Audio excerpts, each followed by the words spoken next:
My name is Erin Colburn. I'm the Pre-Health Advising Coordinator for the College of Health Science, and it's with great joy that I am introducing to you today Taylor Willis, our occupational therapy student from the University of Mary and Boise State University alum. Thanks, Erin. So today we're going to be talking about the dreaded burnout. I think a lot of us are feeling this. A lot of us have felt this. And so I think it's going to be a really prevalent topic. And so I'm excited that you all came to kind of learn more about it.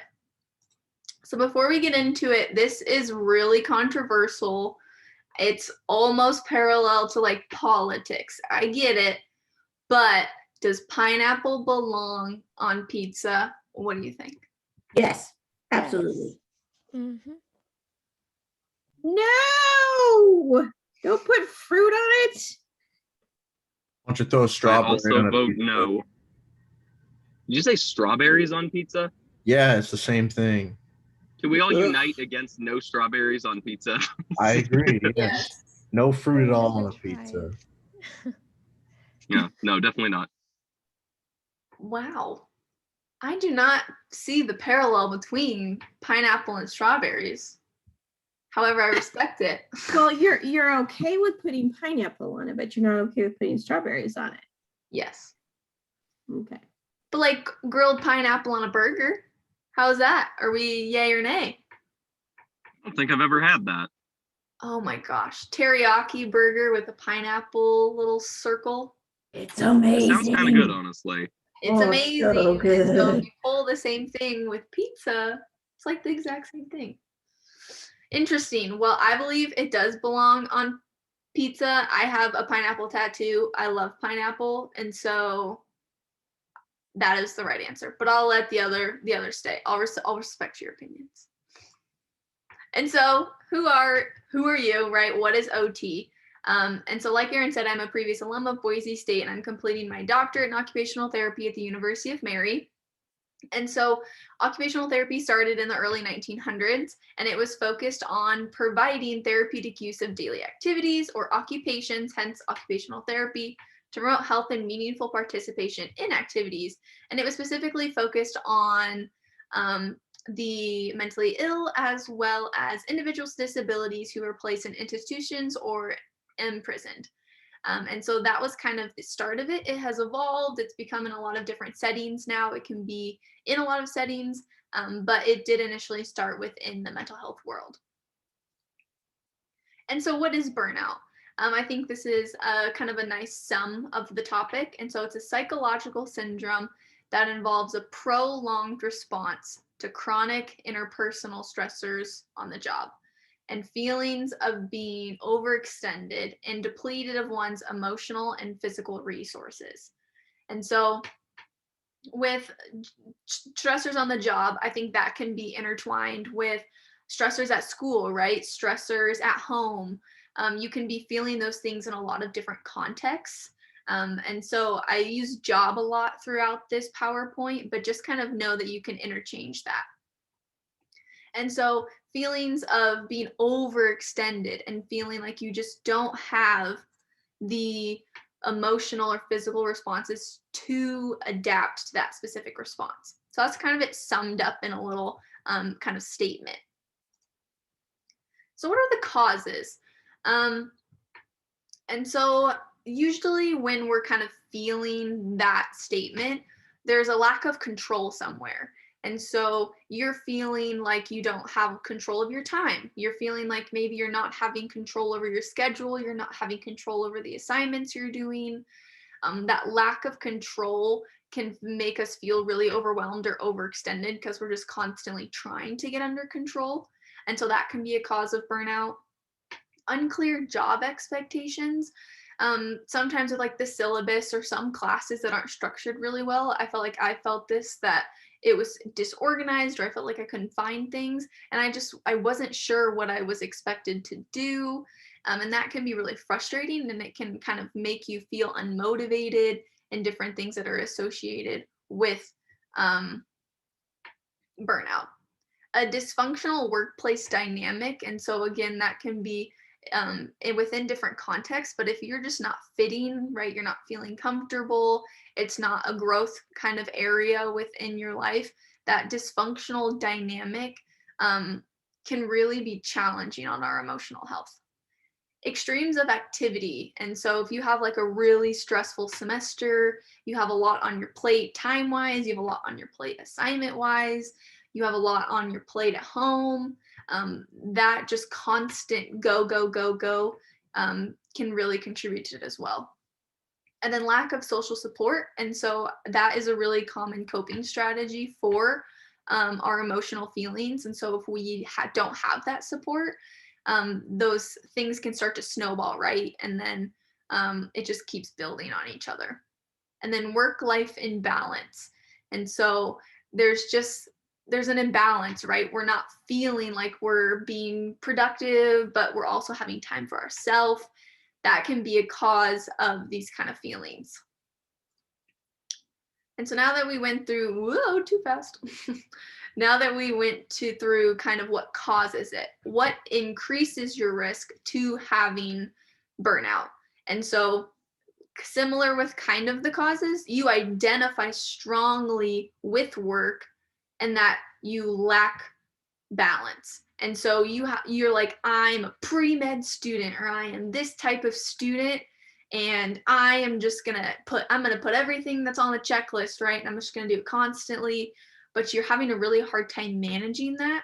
And so if you're having a lot and you're doing a lot, that can really contribute to kind of how you're feeling, and that can increase your risk for feeling these feelings. A high workload, right? I think that kind of goes hand in hand. Being a helping profession. And so this is seen a lot in healthcare. There's a specific term called healthcare burnout, because when you're constantly helping people, it takes a lot from you emotionally. It takes a lot from your empathy. That takes energy out of your day. And then if you go home, right, you have a family or you have expectations, you need to be that support system for someone else or yourself. You don't have the time or the energy to do that. So that can increase your risk. Little to no control over work. Again, that aligned with the cause of it. And so if you're feeling that, then you're more likely to feel it. And then I think something that kind of goes with it is your job is, I can never say this word, monotonous. Oh, I did it. Yes. It's one tone, right? You feel like you're doing the same things over and over. I think that's how students feel, right? When I was in OT school, I was just like, okay, I want to be doing hands-on stuff, or I want to be the OT. I'm just learning, and you're just constantly learning all these things, but you have to learn those things before you can take that next step. And so sometimes school can feel like that. So it's assignment, 4 years, assignment, get the grade. It can feel really kind of one tone, and we're just working towards our goal, right? So that can increase your risk. And so now here are symptoms. And so if you are feeling these things, or if you're doing these things, then these are associated with burnout. And so you have a sense of failure and self-doubt.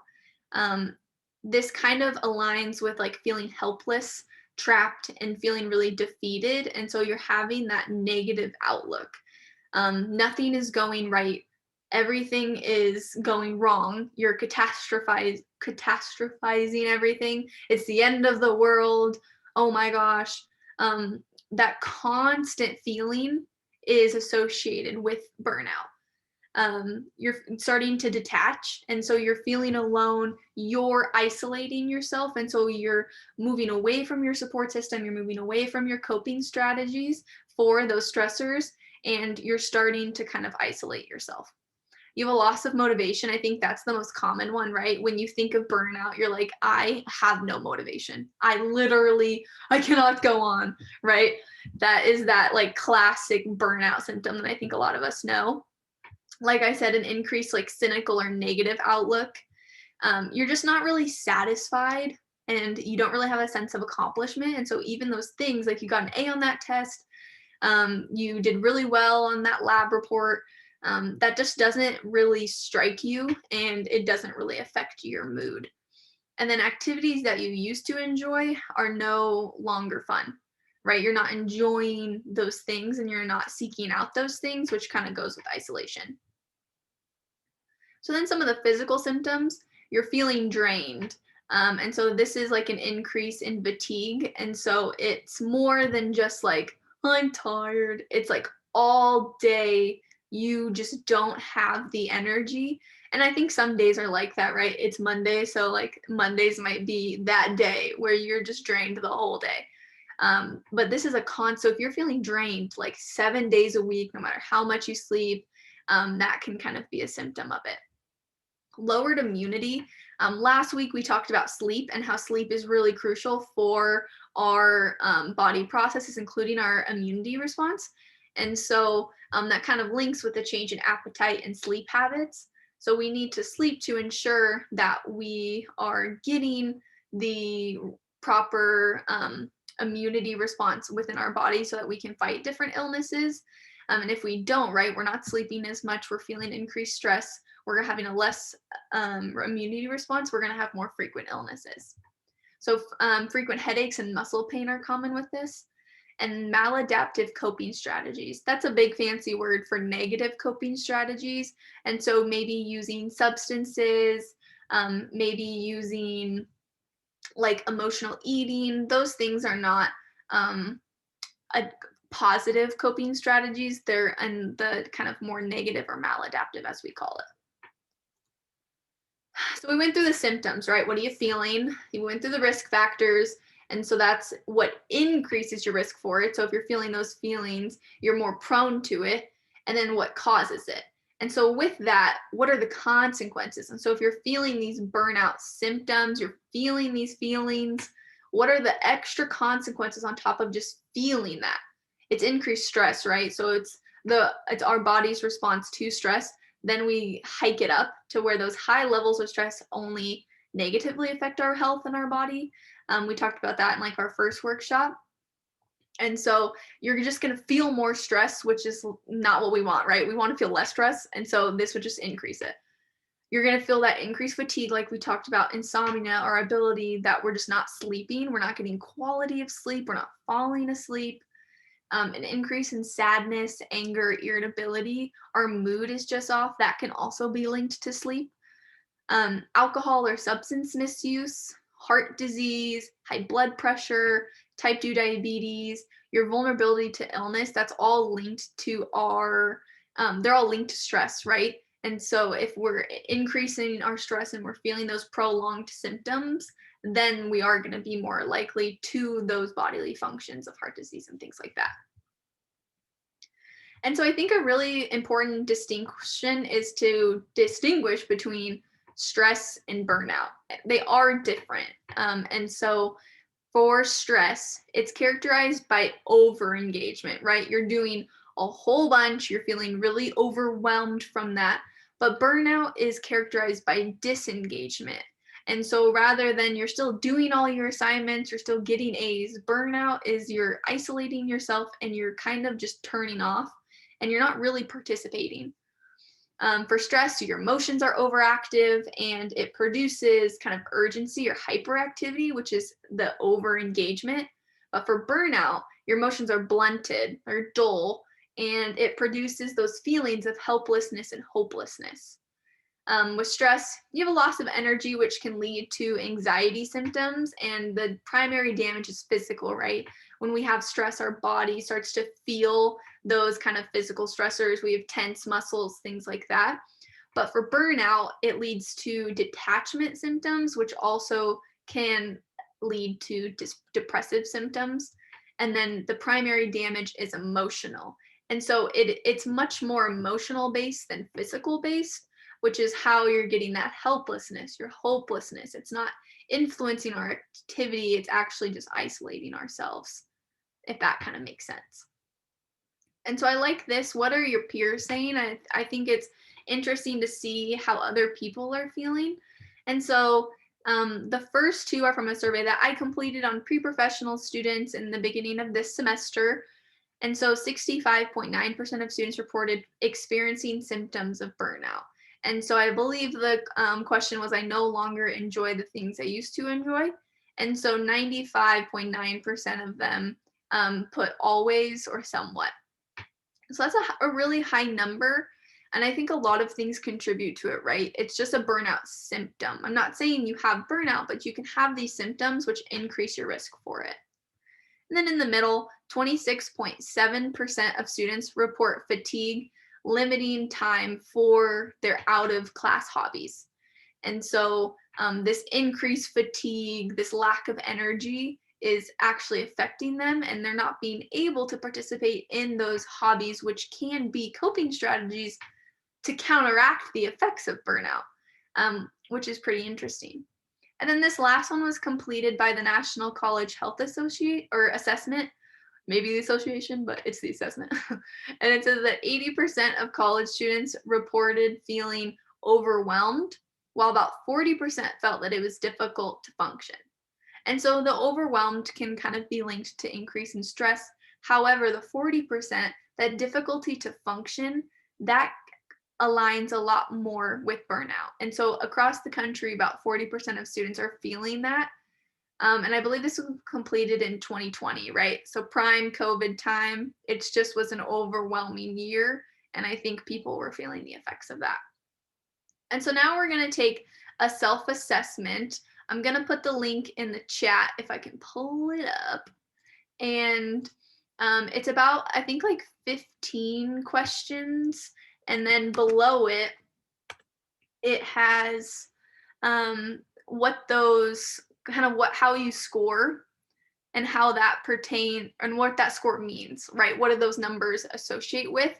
And so head to the link, fill out the 15 question survey, and just do it quick, right? Don't think about it too much. Just how are you feeling right in this moment, and kind of see what score you guys get.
And then when you guys are finished, if you want to give me that little thumbs up emoji, that reaction, and so I can kind of see where we all are.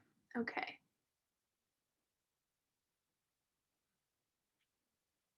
Perfect. And so there are the score interpretations. That's a big word. And so kind of see where you are. So 15 to 18, you don't really have any signs of it. 19 to 32, you have a little bit. 33 to 49, you should be careful. You're at risk. 50 to 59, you have severe risk. And then 60 to 75, you're at very severe risk. That's very serious. Okay. And so where did you guys fall, and how did you feel about it?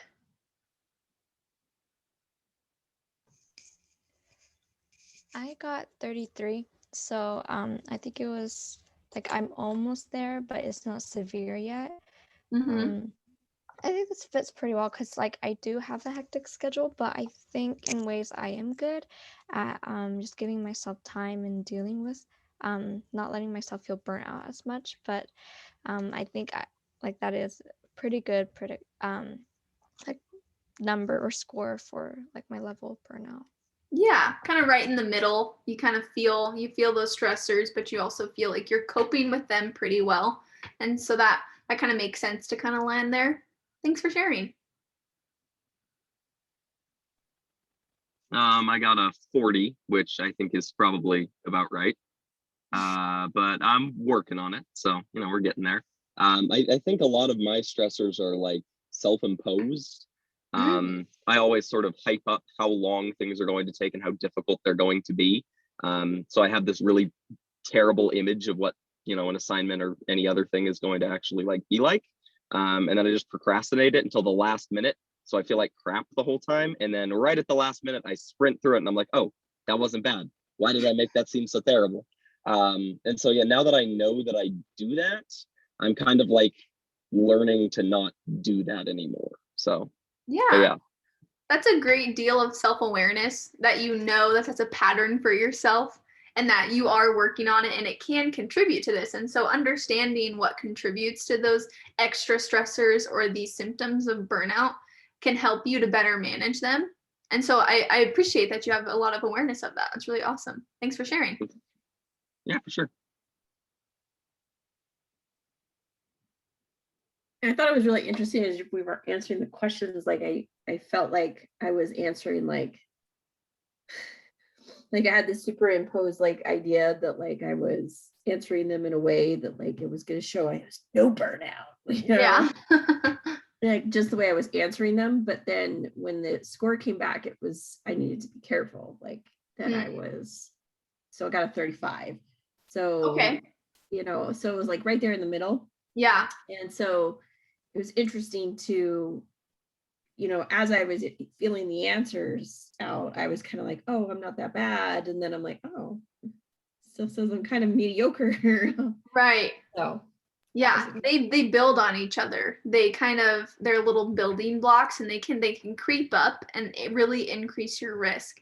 And so that is an interesting kind of thing to say, like, oh, I think I was doing pretty good. And yet actually you fell in that you may be at risk for burnout. Thanks for sharing. I was like, kind of excited because I was comparing as I was reading the questions, a lot of them are what I felt in my past life before I came to Boise State. And so I was like, oh man, that used to be, a 5 and that used to be there and used to be there. And when I got my score for this one, I was like, I'm a 28.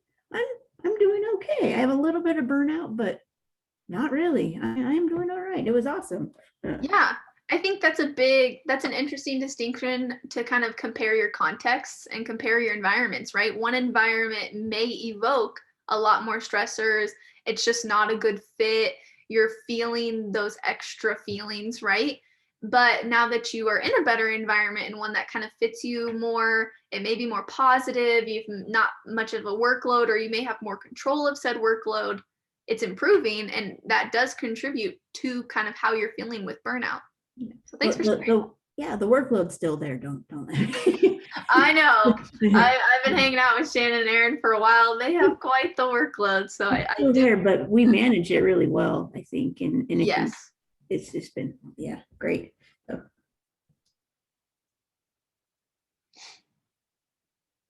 Anybody else?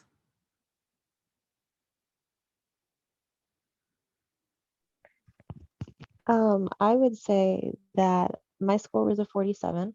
I was actually coming out of I felt like a burnout phase.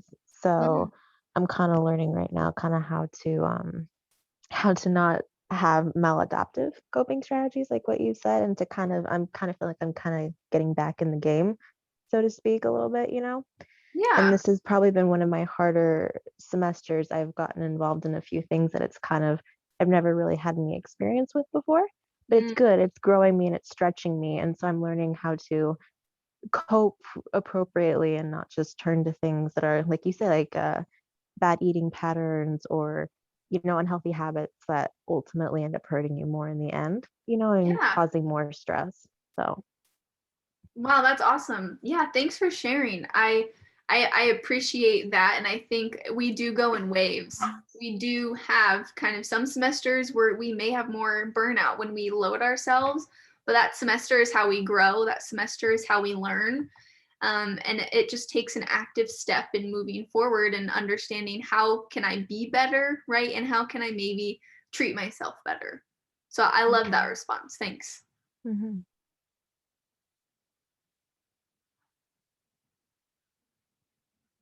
All right. Well, thanks everyone for sharing. And so that actually is kind of a good response to go into the next portion of the PowerPoint. And so I love this meme. You can do it if you believe. False. You can do it if you do it. I love anything like this meme related, but I think there is a little bit of honesty within it. And so you just can't believe that you're going to be able to manage stress, right? You're not going to be able just to believe you're a good student, right? You have to take an active step, and you have to be able to take that active process to manage it. And so, like, what can I do? What should I do? Those specific things. And I think it aligns really great with self-care. And so that's kind of the next kind of topic that we're going to go into. Maybe. There we go. And so I did this with kind of the perspective of healthcare practitioners, but I think this can kind of align with everyone. And so the first, in any like profession's code of ethics, right? Their ethical framework. The like first one is always do no harm, right? And so I found this article that was really interesting, and it phrased that first we have to do ourselves no harm. It brings up like that cliche love thing that if you don't love yourself, you can't love someone else, right?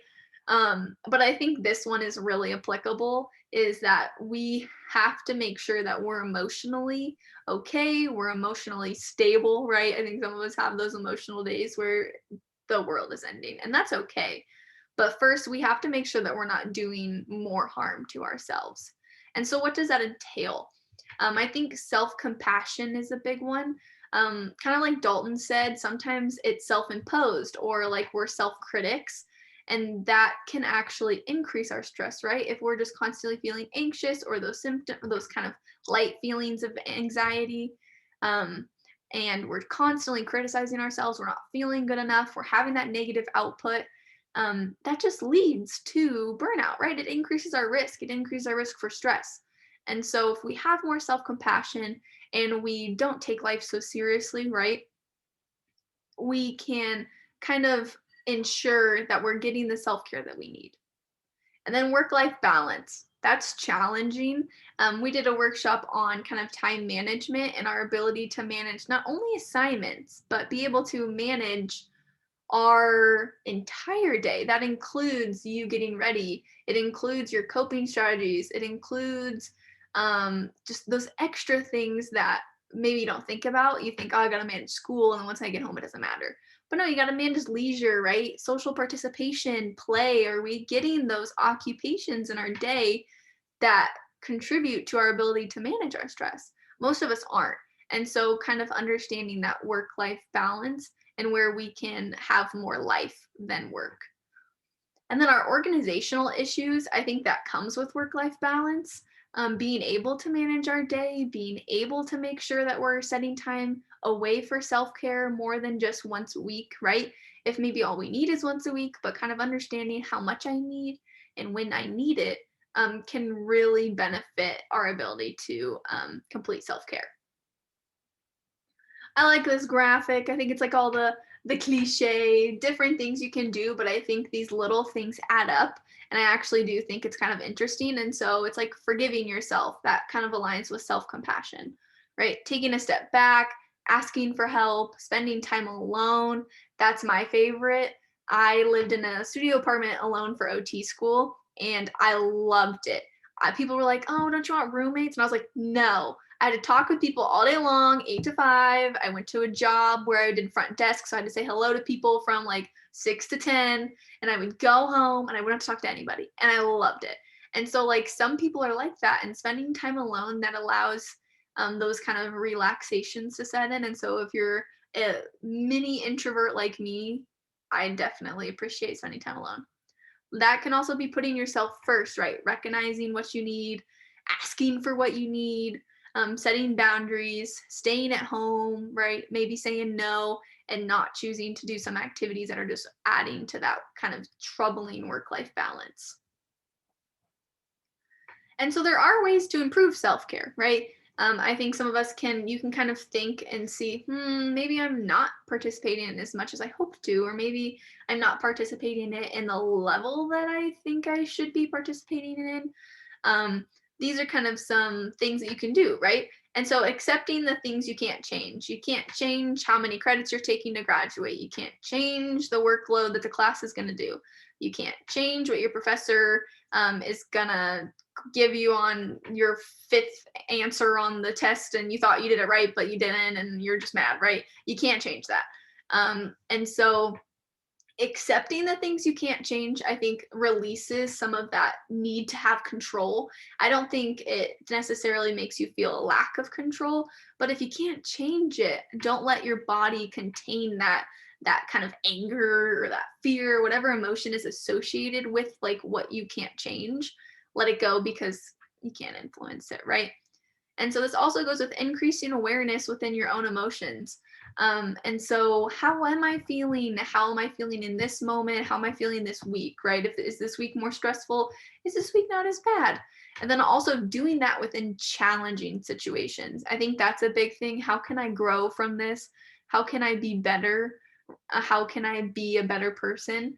That takes a lot of reflection and taking a step back. And so if you can increase in those moments and kind of, what do I need in this? It can just benefit your ability to care for yourself. And so I think with that, explore what makes you happy. I think self-care can be whatever you want. It doesn't need to be taking a bath. I think a lot of people are like, take a long bath and like light some candles. And like, if you don't enjoy baths, then that doesn't make any sense. There's a lot of things that you can do. So what activity do you enjoy? It can be literally anything. It can be art. It can be exercise. It can be reading a book. It can be literally anything in this world. It can be mowing your lawn. I love mowing my lawn, and so I enjoy that. And so it can literally be anything. Social interactions. I think finding your social support system, or just finding people that you can talk to, that may make you happy, right? It may provide you that social support that maybe you're not feeling. Emotional self-care, so that kind of goes with your emotions. Sometimes an activity is not going to help it, right? You need to do that cognitive behavioral therapy, that rethinking, the kind of analyzing situations, and maybe how can I be better? What did I do? That different type of thinking can contribute to your emotional self-care, but this can also be like turning off your phone, right? And having a relaxed day. That can kind of contribute to it. And evaluating your priorities.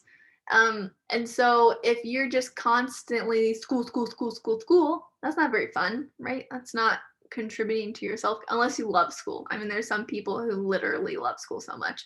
Not me, but people love school, and like, good for them. But if you're not that person, then understanding that there's more to life than school, there's more to life than work, there's more to life than that one assignment, there's more to your self-care than do.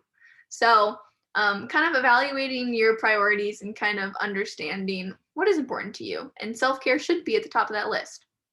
And then utilizing your strengths. I think your strengths apply with kind of what you're happy with.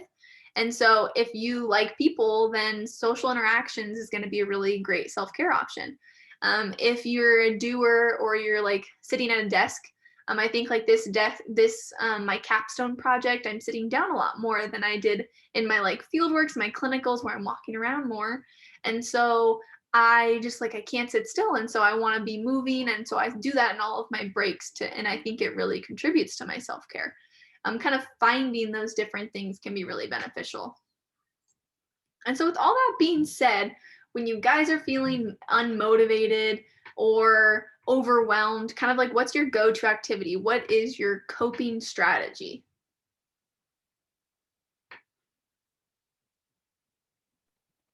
For me, I always like to rewatch something I've already seen on Netflix, something I'm already like familiar with.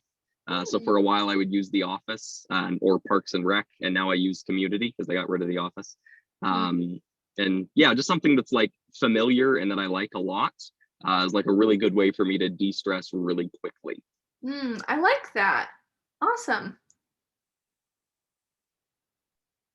I know this is weird, but when I feel stressed or overwhelmed, I clean.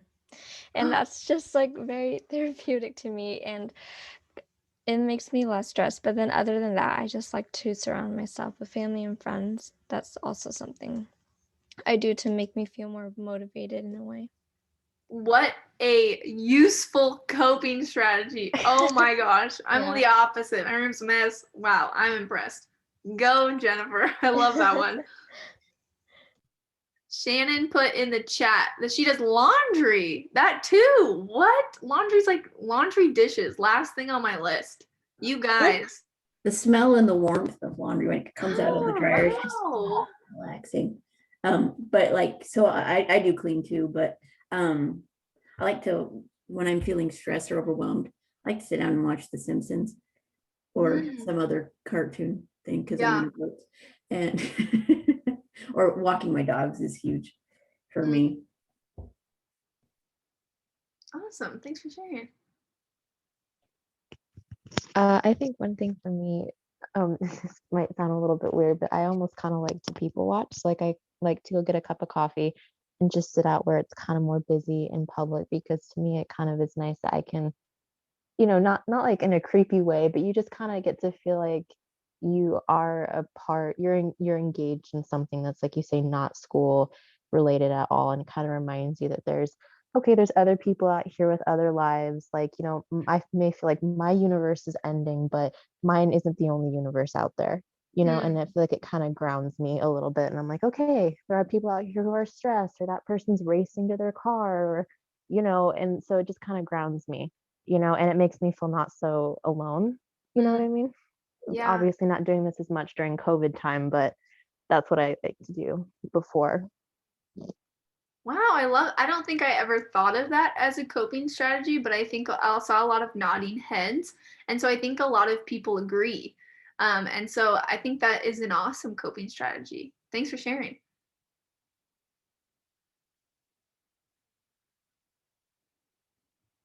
I like to play Minecraft. Mm.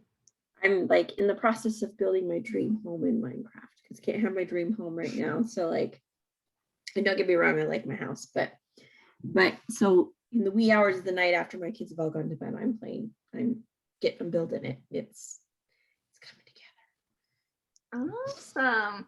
That kind of like mindless activity. I think sometimes I do video games too.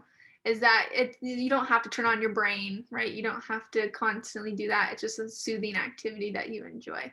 I like that.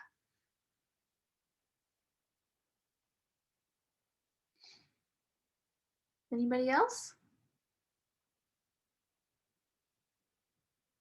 Okay. And so as you're kind of thinking about that, if you find that maybe either not aligning or with COVID, right? Maybe those coping strategies aren't as effective. Develop a plan, right? Maybe figure out what self-cares you want to implement this week, identify what you need, and then encourage yourself to have those creative outlets.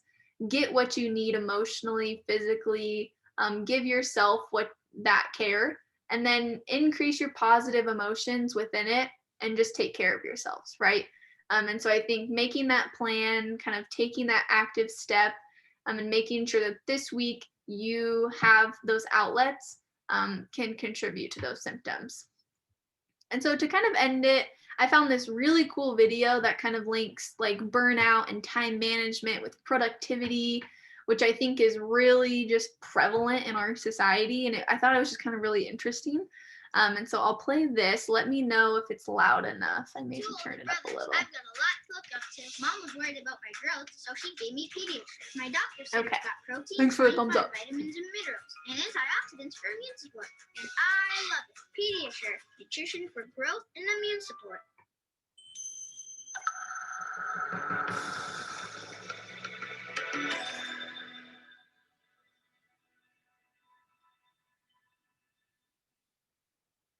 A few years ago, my obsession with productivity got so bad that I suffered an episode of burnout that scared the hell out of me. I'm talking insomnia, Sorry about the swearing. weight gain, hair loss, the works. I was so overworked that my brain literally couldn't come up with another idea. That indicated to me that my identity was linked with this idea of productivity.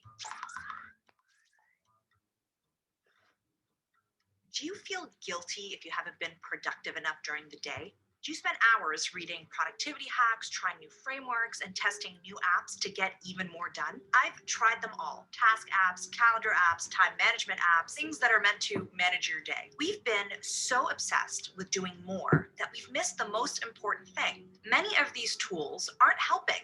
They're making things worse. Okay, let's talk about productivity for a second. Historically, productivity as we know it today was used during the Industrial Revolution. It was a system that measured performance based on consistent output. You clocked into your shift and were responsible for creating X number of widgets on the assembly line.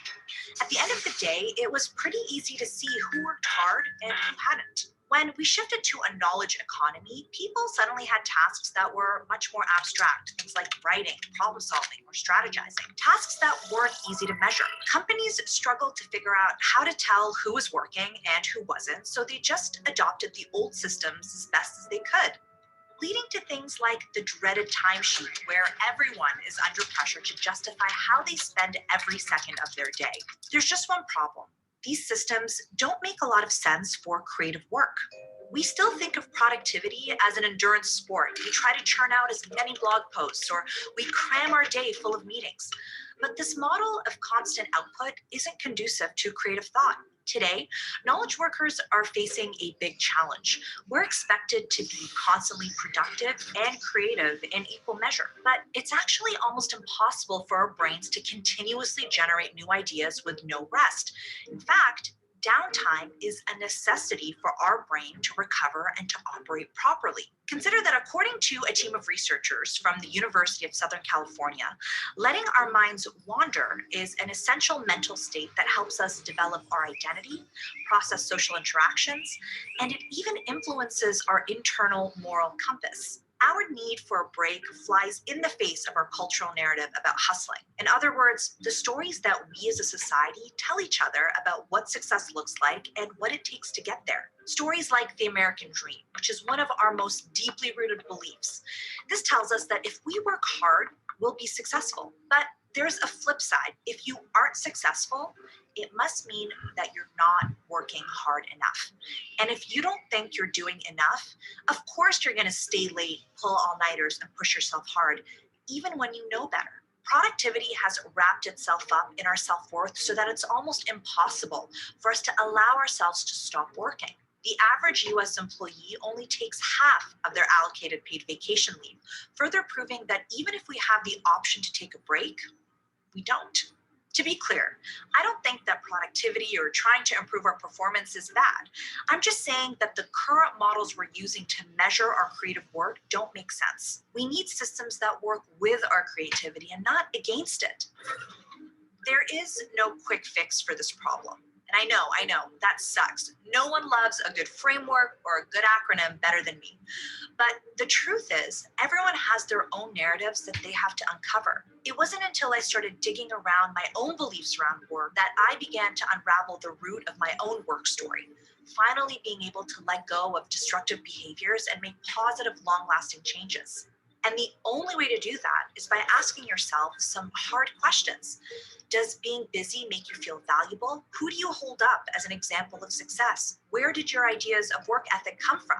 How much of who you are is linked to what you do? Your creativity, it has its own rhythms. Our energy fluctuates daily, weekly, even seasonally. I know that I'm always more energetic at the beginning of the week than at the end, so I front load my work week to account for that fact.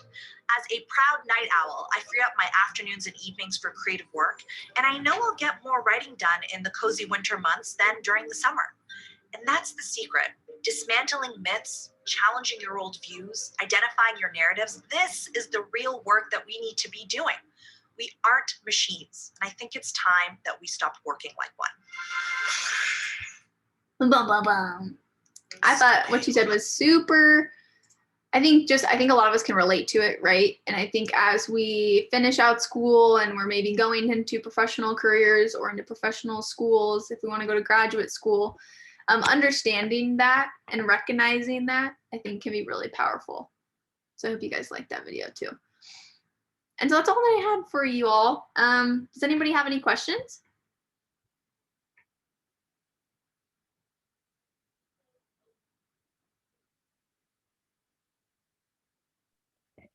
I do. For you being a graduate student, you're getting your doctorate, is that correct? You're in the process right now. What are some of the best coping strategies that you've found to kind of deal with the stress of grad school? Yeah, I use time blocking a lot. And so after 9 o'clock, I don't study. I don't do anything. I go to sleep. I read a book. I turn on a really nice Netflix thing and I sleep.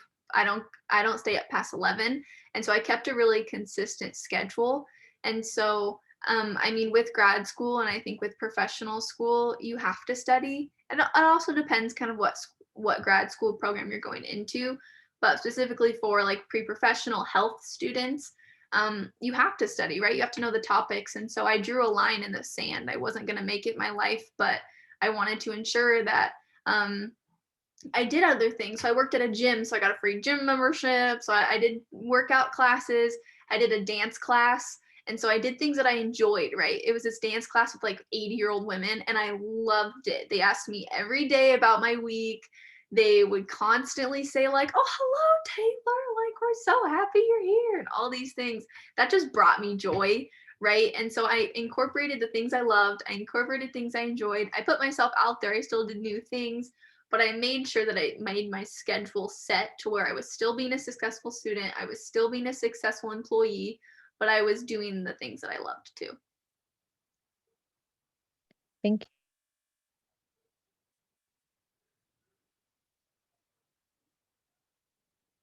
Okay, well, good question.